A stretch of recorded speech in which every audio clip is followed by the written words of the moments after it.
السلام علیکم ورحمۃ اللہ تعالی وبرکاتہ۔ میرے پیارے دوستو، آج میں آپ لوگوں کو ایک سوال اور اس کا جواب دوں گا، اس کے بعد چھوٹی سی آپ لوگوں کو ویڈیو دکھاؤں گا۔ میرا معمول رہتا ہے کہ میں اپنے بھائیوں تک ایسا پیغام پہنچانے کی کوشش کرتا ہوں کہ جس سے انہیں فائدہ حاصل ہو۔ عزیز ناظرین، سوال کیا گیا ہے کہ نماز تہجد کے اندر کتنی رکعتیں پڑھی جائیں۔ ہمارے ایک بھائی نے سوال کیا ہے کہ نماز تہجد میں 2 رکعت پڑھی جائے یا 4 پڑھی جائے یا 8 رکعت پڑھی جائے یا 12 رکعت پڑھی جائے۔ تو نماز تہجد کو لے کر لوگ اس معاملے میں بہت کنفیوز رہتے ہیں اور ان کے ذہنوں میں ڈاؤٹ رہتا ہے کہ ہم نماز تہجد میں کتنی رکعتیں ادا کریں، اور دوسرا یہ کہ نماز تہجد میں ہم کیا پڑھیں۔ کیا صرف قل هو اللہ شریف سے ہی تہجد کی نماز ہوگی، یعنی سورہ اخلاص سے، یا اس کے علاوہ بھی ہم کوئی دوسری صورت اگر نماز تہجد میں پڑھنا چاہیں تو کیا ہماری نماز تہجد ہوگی یا نہیں ہوگی؟ عزیز ناظرین، تو اگر آپ نئے اس چینل پر ہیں تو سبسکرائب کریں اور لائک کریں، اس کے بعد میرا جواب سنیں۔ عزیز ناظرین، میں جواب آپ لوگوں کو دے رہا ہوں، بغور سماعت کر لیجئے، اسے اپنے ذہنوں میں اور اپنے دل پر نقش کر لیجئے۔ دوستو، روایت میں نماز تہجد کی کم از کم 2 رکعت اور زیادہ سے زیادہ 12 رکعت تک وارد ہوئی ہیں، یعنی 2 رکعت یا کم سے کم 12 رکعت نماز تہجد ہے۔ لیکن اللہ کے نبی صلی اللہ تعالی علیہ وسلم کا جو اکثر و بیشتر معمول رہا نماز تہجد کے پڑھنے کے معاملے میں، وہ یہ تھا کہ حضور 8 رکعت نماز تہجد پڑھا کرتے تھے۔ کتنی؟ 8 رکعت نماز تہجد ہمارے حضور ادا فرماتے تھے۔ اسی وجہ سے فقہائے حنفیہ نے فرمایا کہ تہجد کی نماز میں افضل 8 رکعت ہیں، یعنی اگر کسی نے 2 رکعت پڑھ لی تو بھی ہو جائے گی، اور اگر کسی نے 8 رکعت پڑھی تو یہ افضل ہے، اور اگر 12 رکعت پڑھی تو بھی اس کی نماز تہجد ہو جائے گی۔ تو یہ نماز تہجد کے بارے میں نے آپ لوگوں کا ڈاؤٹ ایک دور کیا کہ نماز تہجد میں کتنی رکعتیں ہمیں پڑھنی چاہیے اور کتنی نہیں پڑھنی چاہیے۔ اب عزیز ناظرین، میں آپ لوگوں کو یہ بتاتا ہوں کہ نماز تہجد کے اندر ہم کیا پڑھ سکتے ہیں۔ کیا ہمیں صرف سورہ اخلاص یعنی قل هو اللہ شریف پڑھنا ضروری ہے، یا اس کے علاوہ بھی ہم کوئی سورت پڑھ سکتے ہیں، اس میں ملا سکتے ہیں؟ جی ہاں عزیز ناظرین، تو میں آپ کو بتاتا چلوں، قل هو اللہ شریف کے علاوہ آپ نماز تہجد کے اندر جو بھی سورت آپ چاہیں پڑھ سکتے ہیں۔ اگر آپ کو سورہ اخلاص یاد ہے تو وہ پڑھ سکتے ہیں، یا سورہ بقرہ کی کچھ آیتیں یاد ہیں تو آپ وہ پڑھ سکتے ہیں، یعنی قرآن پاک کی جو بھی سورت آپ لوگوں کو یاد ہے آپ نماز تہجد کے اندر وہ پڑھ سکتے ہیں۔ آپ کی نماز تہجد جو ہے انشاءاللہ ادا ہو جائے گی۔ جی ہاں عزیز ناظرین، نماز تہجد جو بندہ پڑھتا ہے اللہ تبارک و تعالی اس کے چہرے کو نور سے منور فرما دیتا ہے، اور جو نماز تہجد کا پابند رہتا ہے اللہ تبارک و تعالی اس کے لیے اپنی جنت کے دروازے کھول دیتا ہے۔ اس لیے آپ بھی کوشش کیجئے کہ نماز تہجد کی عادت بنائیے، کبھی کبھار نماز تہجد پڑھیے، اس سے بہت ساری مصائب و آلام دور ہوتے ہیں۔ آئیے عزیز ناظرین، شاید آپ لوگوں نے میری بات کو مکمل سن لیا ہوگا، اور ہمارے چینل پر اگر نئے ہیں سبسکرائب کریں اور اسے لائک اور شیئر کریں تاکہ دوسروں کو بھی فائدہ ہو۔ آئیے اب میں آپ لوگوں کو ایک بہت پیاری سی نظم عمران پرتاپ گڑھی کی سنانے کے لیے جا رہا ہوں۔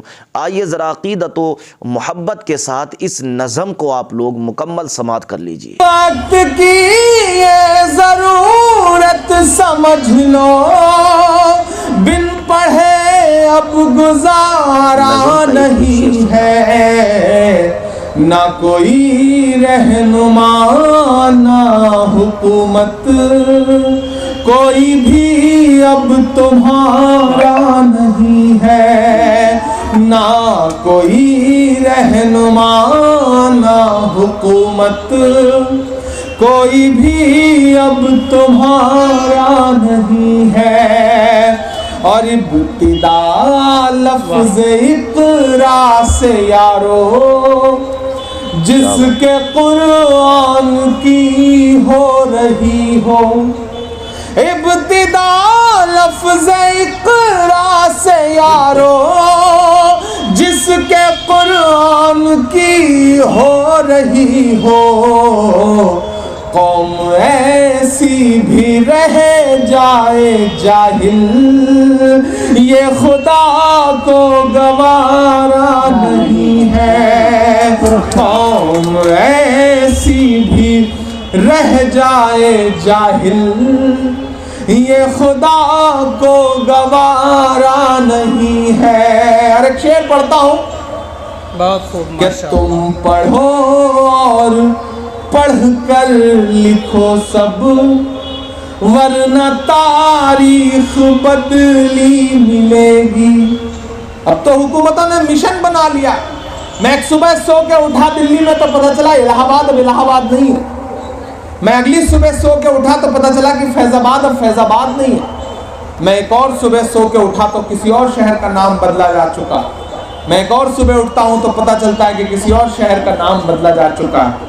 دراصل ان حکومتوں کے پاس یہ جو نئی حکومتیں آئی ہیں وہ آپ کی نشانیاں مٹانا چاہتی ہیں, وہ آپ کا نام مٹانا چاہتے ہیں. لیکن میں تو علل اعلان کھڑا ہو کر کے وہاں بھی پڑھتا ہوں کہ تمہارے پہلے بولا ہے تمہارے بعد بولیں گے, تمہارے پہلے بولا ہے تمہارے بعد بولیں گے, تمہارے فیصلے بالکل ہیں بے بنیاد بولیں گے. مٹا دو نام کاغذ پر, دلوں پر پھر بھی لکھا ہے الہ آباد بولا تھا الہ آباد بولیں گے. ہمیں بولنا تو پڑے گا. یہ ایسا دور ہے کہ اس دور میں اگر آپ چپ رہے تو آپ کی چپی آپ کی آنے والی نسلوں تک کو مٹا دے گی.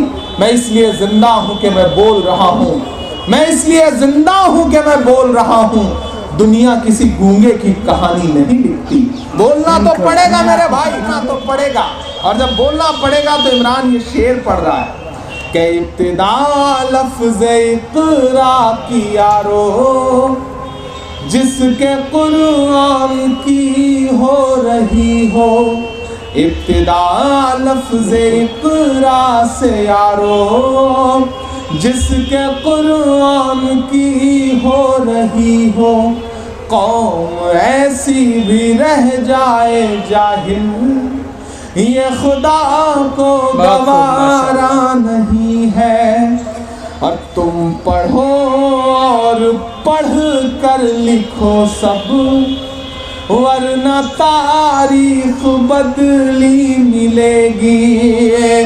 تم پڑھو اور پڑھ کر لکھو سب ورنہ تاریخ بدلی ملے گی.